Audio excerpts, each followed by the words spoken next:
નમસ્કાર વિદ્યાર્થી મિત્રો, આગળના વિડિયાની અંદર ધોરણ 11 ના વિષય પરિચય વિશે આપણે માહિતગાર થયા। આજે આપણે ધોરણ 11 ના ગદ્ય 11 એટલે કે પાઠ 11 પૃથુચરિતમ વિશે અભ્યાસ કરીશું। સૌથી પહેલા આપણે એની પ્રસ્તાવના જોઈએ તો વ્યાસ એટલે કે મહર્ષિ વ્યાસની વાત કરવામાં આવી છે કે જેને મહાભારત છે એની રચના કરી છે। મહાભારતના રચયિતા જે મહર્ષિ કૃષ્ણદ્વૈપાયન કે જેને 18 પુરાણો એની પણ રચના કરી છે, એટલે કે વ્યાસની રચના મનાતા 18 પુરાણોનું સંસ્કૃત સાહિત્યમાં વિશિષ્ટ સ્થાન છે।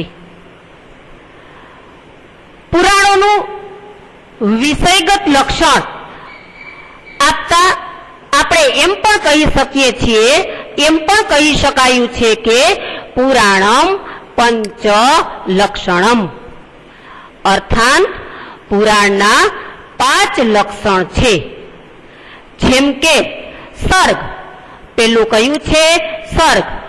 સર્ગ એટલે કે સૃષ્ટિની ઉત્પત્તિનું વર્ણન। સર્ગ એટલે કે સૃષ્ટિની ઉત્પત્તિનું વર્ણન। બીજું છે પ્રતિસર્ગ। બીજું છે પ્રતિસર્ગ કે જે સૃષ્ટિના પ્રલયનું વર્ણન છે એમાં આપેલું છે। ત્રીજું છે વંશ કે જેની અંદર સૂર્યવંશ અને ચંદ્રવંશમાં થયેલા રાજાઓની યાદી છે। સૂર્યવંશ અને ચંદ્રવંશ એ સમયની અંદર જે રાજાઓ થઈ ગયા એની નામાવલી છે। ચોથું છે મન્વંતર। ચોથું છે મન્વંતર। મન્વંતર એટલે કે બે મનુષ્યના અસ્તિત્વના સમયગાળામાં થયેલી ઘટનાઓનું વર્ણન। મન્વંતર એટલે મનુષ્યના અસ્તિત્વના સમયગાળામાં થયેલી ઘટનાઓનું વર્ણન। અને પાંચમું છે વંશાનુચરિત। પાંચમું છે વંશાનુચરિત કે જે તે વંશમાં થયેલા કેટલાક પરાક્રમી રાજાઓનું ચરિત્રનું વર્ણન છે। પરાક્રમી રાજાઓના ચરિત્રનું વર્ણન છે। કુલ 5 લક્ષણ છે: સર્ગ, પ્રતિસર્ગ, વંશ, મન્વંતર અને વંશાનુચરિત। ક્યારેક આપણે 1 માર્ક્સના પ્રશ્નની અંદર પણ પૂછાઈ શકે કે પુરાણના કુલ કેટલા લક્ષણ છે, અથવા પુરાણના લક્ષણોના નામ આપો। તો પુરાણના 5 લક્ષણ છે। પેલું છે સર્ગ, બીજું છે પ્રતિસર્ગ, ત્રીજું છે વંશ, ચોથું છે મન્વંતર અને પાંચમું છે વંશાનુચરિત। વિદ્યાર્થી મિત્રો, આપણે પુરાણના 5 લક્ષણો વિશે માહિતગાર થયા। ક્યારેક આપણે સમીક્ષાત્મક નોંધની અંદર પણ મૂકી શકે કે પુરાણમ પંચ લક્ષણમ, અર્થાત વિવરણાત્મક નોંધની અંદર પણ મૂકી શકે પુરાણમ પંચ લક્ષણમ। હવે આપણા માટે એવો પ્રશ્ન થશે કે વિવરણાત્મક નોંધ એટલે શું? કે એક નાનકડો શબ્દ આપેલો હોય, એ શબ્દ વિશે વિવરણ કરવાનું છે, એટલે કે વિવરણાત્મક નોંધની અંદર થોડી ટૂંકી માહિતી આપવાની છે, જ્યારે સમીક્ષાત્મક નોંધની અંદર થોડીક વધારે માહિતી આપવાની છે, વધારે એના વિશે માહિતી છે એને દર્શાવવાની છે। એટલે વિવરણાત્મક નોંધ અને સમીક્ષાત્મક નોંધ તમે ધોરણ 10 ની અંદર બીજા અન્ય તમારા જે પાઠ્યપુસ્તકો છે, પાઠ્યપુસ્તકોની અંદર એક પ્રશ્ન એવો પણ આવતો, ટૂંક નોંધ લખો। તો જે ટૂંક નોંધ છે એની જ બેન એટલે સમીક્ષાત્મક નોંધ, એની જ સખી એટલે કે વિવરણાત્મક નોંધ। એટલે વિવરણાત્મક નોંધ અને સમીક્ષાત્મક નોંધ આ બંને વિશે આપણે પરીક્ષાની અંદર પૂછી શકાય છે। વિવરણાત્મક નોંધ આપણે 2 માર્ક્સની અંદર પૂછાય છે અને સમીક્ષાત્મક નોંધ છે એ આપણે 3 માર્ક્સની અંદર પૂછાય છે. બાળકો, અત્યાર સુધી તમારે આ બંને પ્રશ્નો આવતા તો હતા, પરંતુ તેને ઉપર એનું જે હેડિંગ છે, શીર્ષક છે, એ થોડું અલગ હતું. હવે શીર્ષક બદલાવીને આપણી સામે મૂકેલું છે કે વિવરણાત્મક નોંધ અને સમીક્ષાત્મક નોંધ. તમને એવો પ્રશ્ન છે એ પૂછી શકે. આગળ જોઈએ તો કે ભારતીય પ્રાચીન પરંપરાઓ અને ઇતિહાસની જાણકારી માટે પુરાણ સાહિત્યનો અભ્યાસ ખૂબ જ આવશ્યક છે. વળી સામાન્ય જનમાનસ પુરાણોનો સ્વાધ્યાય કરીને તેમાં વર્ણિત મહાનુભાવોના જીવનને જાણી શકે છે અને તે પ્રમાણે પોતાનું જીવન બનાવવાની અને તે પ્રમાણે જીવન જીવવાની પ્રેરણા પ્રાપ્ત કરે છે. બાળકો, આપણે આપણું જીવન ચરિત્રને વધારે સુંદર અને સરળ બનાવવા માટે વાંચન ખૂબ જ જરૂરી છે.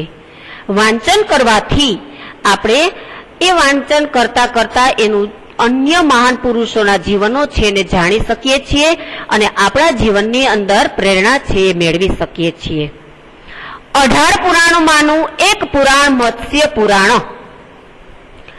આ મત્સ્ય પુરાણમાં જે પૃથુ ચરિત્ર છે એ ખૂબ જ સુંદર રીતે વર્ણવાયેલું છે. આપણો જે પાઠ છે પૃથુ ચરિતમ, એ પૃથુ ચરિતમ છે એ મત્સ્ય પુરાણના આધારે આપણો આ પાઠ છે સંપાદિત કર્યો છે. પુરાણોમાં ભૂમિનું દોહન કરીને અન્નની પ્રાપ્તિનો સર્વપ્રથમ ઉપક્રમ કરનાર રાજા તરીકે પૃથુનો નિર્દેશ છે. ઘણા બધા રાજાઓ છે, પણ એમાંના એક રાજા પૃથુ છે. એ પૃથુ રાજાનો નિર્દેશ એવો છે કે જે ભૂમિને દોહન કરે છે. બાળકો, કોઈ દિવસ આપણે ભૂમિને દોહન કરી શકીએ? ભૂમિને દોહન કરવું એટલે શું? તો ભૂમિને દોહન કરવું એટલે કે કૃષિ કર્મ કરવું. ગાયને દોઈ શકાય, ભૂમિને થોડી દોઈ શકાય, પણ અહીંયા તો દોહન એટલે કે કૃષિ કર્મ કરવું. આપણે જે કાર્ય કરીએ છીએ એને આપણે દોહન કરવું એવું કહી શકાય. આમ કૃષિ કર્મના પુરસ્કર્તા તરીકે પુરાણોએ જે રીતે પૃથુ ચરિતનું વર્ણન કર્યું છે તેનો મર્મ સમજવા પ્રયત્ન કર્યો છે. તે મર્મને આપણે સમજવા માટે પ્રયત્ન કરીશું. આપણો જે આ પાઠ છે એટલે કે પ્રસ્તુત પાઠમાં ભૂમિ છે એને ગાયના રૂપમાં દેખાડી છે. રાજા પૃથુ છે એને દોહનાર રૂપે વર્ણવવામાં આવ્યા છે. અને જે દોહનની ક્રિયા છે એ દોહનની ક્રિયા પાછળનો એટલે કે જે કાર્ય કરવાનો જે હેતુ છે એ આપણા આ પાઠનું કેન્દ્ર બિંદુ છે. જો બાળકો, ભૂમિ છે એ ગાયના રૂપમાં છે, એટલે કે રાજા પૃથુ છે એ પોતે ભૂમિ છે ને ખૂબ સારી રીતે એનું પાલન પોષણ કરે છે. આપણે જેમ ગાયને પાલન પોષણ કરીએ તેમ એક ખેડૂત છે એ પોતાના ઘેરે એક ગાય રાખે અને એ ગાયને સારી રીતે પાલન પોષણ કરી અને દોહે છે. દોહ્યા પછી જે દૂધ પ્રાપ્ત કરે છે એ દૂધ એટલે શું થશે? આપણું કાર્ય. એમ પ્રસ્તુત પાઠની અંદર જે દોહન ક્રિયાનો આશય છે એ વર્ણવાયેલો છે. આગળ જોઈએ તો કે એનું વર્ણન એટલે કે નીચે સંસ્કૃત છે એ આખો આપણો પાઠ છે એ આપેલો છે. એ સંસ્કૃત પાઠનો આપણે અનુવાદ જોઈએ. સ્વયંભૂ મનો વંશે અંગ નામક રાજા અભવત. જે આ રાજા છે સ્વયંભૂ મનુના વંશની અંદર એક અંગ નામનો એક રાજા છે. એટલે કે શું થશે? સ્વયંભૂ મનુના વંશમાં અંગ નામના એક રાજા હતો. સ દયાલુ ધર્મ નિરતર સ આશિત. તે દયાળુ અને ધર્મ નિરંતર. સ એટલે તે, દયાળુ એટલે દયાળુ અને ધર્મ નિરંતર એટલે કે ધર્મનિષ્ઠ હતો. તે દયાળુ અને ધર્મનિષ્ઠ હતો. તસ્ય વેન નામક પુત્ર સંભવત. તેને વેન નામનો, તસ્ય એટલે તેને, વેન નામક એટલે વેન નામનો પુત્ર, સંભવત એટલે અભવત એટલે હતો. તેને વેન નામનો એક પુત્ર હતો. સહ ક્રૂર અધર્મ નિરંતર ચ આસિત. તે ક્રૂર અને અધર્મ નિરંતર એટલે કે તે ક્રૂર અને અધર્મનિષ્ઠ હતો. સતત એની અંદર એ રચ્ય પચ્યો રહેતો હતો. તેન યજ્ઞ દાન આદિની સત્કર્માણી નિષિધાની. શું કરતા તે? તેન એટલે તે, યજ્ઞ એટલે યજ્ઞ, દાન એટલે દાન, આદિની એટલે વગેરે.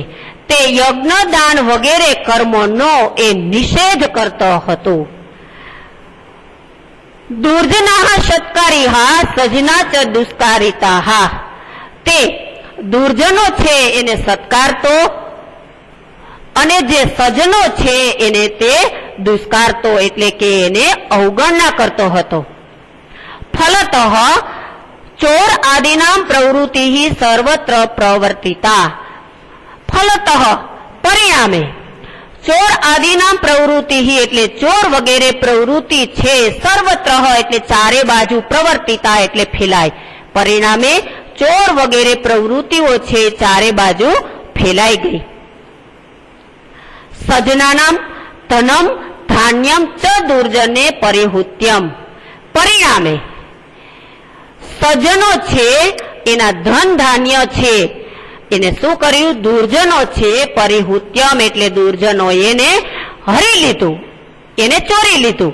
પરિણામે જે સજ્જનોના ધન અને ધાન્યો છે દુર્જનોએ હરી લીધા. શા માટે આવું કર્યું? કારણ કે એ દુર્જન છે, ખરાબ પ્રવૃત્તિ કરતા હતા, એને પોતે માન સન્માન આપે છે, એને સત્કાર આપે છે. અને જે સજ્જન વ્યક્તિ છે, જે સારી પ્રવૃત્તિ કરતા હતા, એને શું કરતા હતા? અપમાનિત કરતા હતા. પરિણામે સજ્જન માણસો છે એના ધન ધાન્યો છે એને દુર્જનો છે એને ચોરવામાં સહયોગ મળતો હતો. સજ્જનોના ધન ધાન્ય છે ચોરાઈ ગયા. યજ્ઞ કર્મા ભાવે દુર્ભિક્ષ પ્રાવર્તત.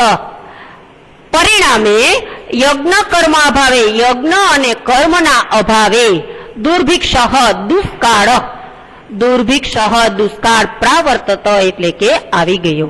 પરિણામે ચારે બાજુ દુષ્કાળ જેવી સ્થિતિ છે એ પ્રવર્તી. ભૂતલમ યજ્ઞ દાન રહિતમ નિર્ધમ ચ સંજતામ. પરિણામે શું થયું? આખી પૃથ્વી છે યજ્ઞ અને દાન રહિતમ એટલે કે યજ્ઞ દાન અને ધર્મ વિનાની સંજાતામાં થઈ ગઈ. પૃથ્વી ઉપર ક્યાંય કોઈ લોકો સારું કાર્ય કરતા આપણે જણાયા નહીં.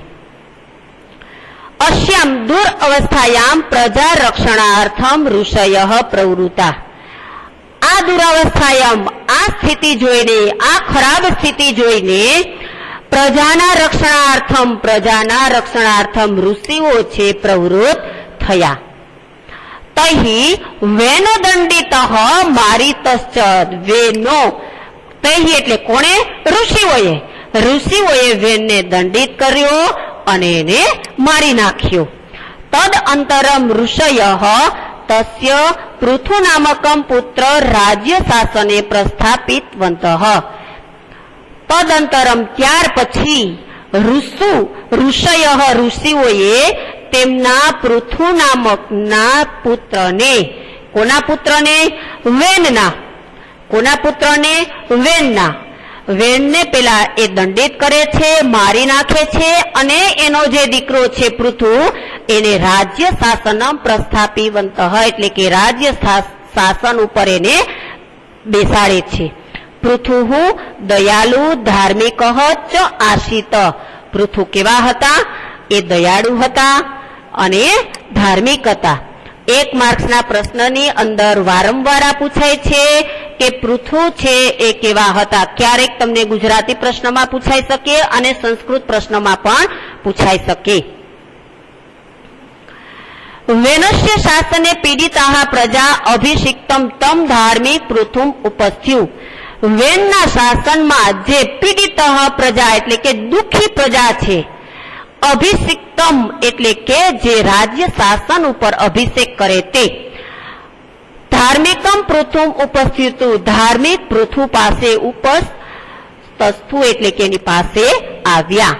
વેનના શાસનમાં પીડાયેલી પ્રજા છે જે અભિષેક થયેલા રાજા પૃથુ પાસે આવ્યા. ક્ષુધાર્તાયાઃ પ્રજાયાઃ પરિપાલનાય ધાન્યમ અપેક્ષિતમ આસીત. ક્ષુધાર્તાયાઃ ભૂખી અને તરસી જે પ્રજા છે, જેને શા માટે આવી એ પ્રજા બની હતી? આગળના પેરેગ્રાફની અંદર જોયું કે દુર્જન માણસો છે, સજ્જનોના ધનધાર્ય છે, ચોરી લીધા હતા. એટલે આવી જે ભૂખથી જે પીડાયેલી પ્રજા હતી, ભૂખથી દુઃખી જે પ્રજા હતી, એ પ્રજા છે એને શું કરે છે? એને પરિપાલનાય એટલે કે એના પાલન પોષણ માટે ધાન્યમ અપેક્ષિતમ એટલે કે ધાન્ય છે એને પોતાને જે જરૂરિયાત હતું એ એની પાસે લાવે છે. ભૂતલમ યજ્ઞ દાન રહિતમ નિર્ધમમ ચ આસિત. પૃથ્વી કેવી બની ગઈ? ભૂતલ એટલે પૃથ્વી, યજ્ઞ દાન રહિતમ નિર્ધમ ચ આસિત. પૃથ્વી કેવી હતી? યજ્ઞ અને દાન વિના અને સાથે શું હતું? ધર્મ વિનાની હતી. તાદૃશ્યમ ભૂતલમ દૃષ્ટવા પૃથુઃ. આ પૃથ્વીને જોઈને, તાદૃશ્યમ ભૂતલમ દૃષ્ટવા પૃથુઃ, આ પૃથ્વીને જોઈને રાજા પૃથુઃ તમ દુગ્ધમ ઉદ્યતઃ અભવત. એટલે કે રાજા પૃથુ છે દુગ્ધમ એટલે કે એને બાળવા માટે પ્રવૃત્ત થયા. ઉદ્યત ભવત એટલે પ્રવૃત્ત થયા. તતઃ ઇયં ભૂઃ ગોરૂપસ્થાય પલાયિતમ ઉદ્યતા. પછી ઇયં ભૂઃ આ પૃથ્વી ગોરૂપસ્થાનાય પલાયિતમ ઉદ્યત, ગાયનું રૂપ લઈને પલાયિતમ ઉદ્યત એટલે કે નાસી ગઈ. પછી પૃથ્વીએ શું કર્યું? ગાયનું રૂપ લઈ અને નાસી ગઈ. પૃથુઃ તસ્યા પૃષ્ઠતઃ અનુગત. રાજા પૃથુ છે પૃષ્ઠતઃ એટલે કે જે નાસી ગયેલી જે પૃથ્વી છે, કોના રૂપમાં હતી? એ ગાયના રૂપમાં. એની પૃષ્ઠ અનુગત એની પાછળ ગયા.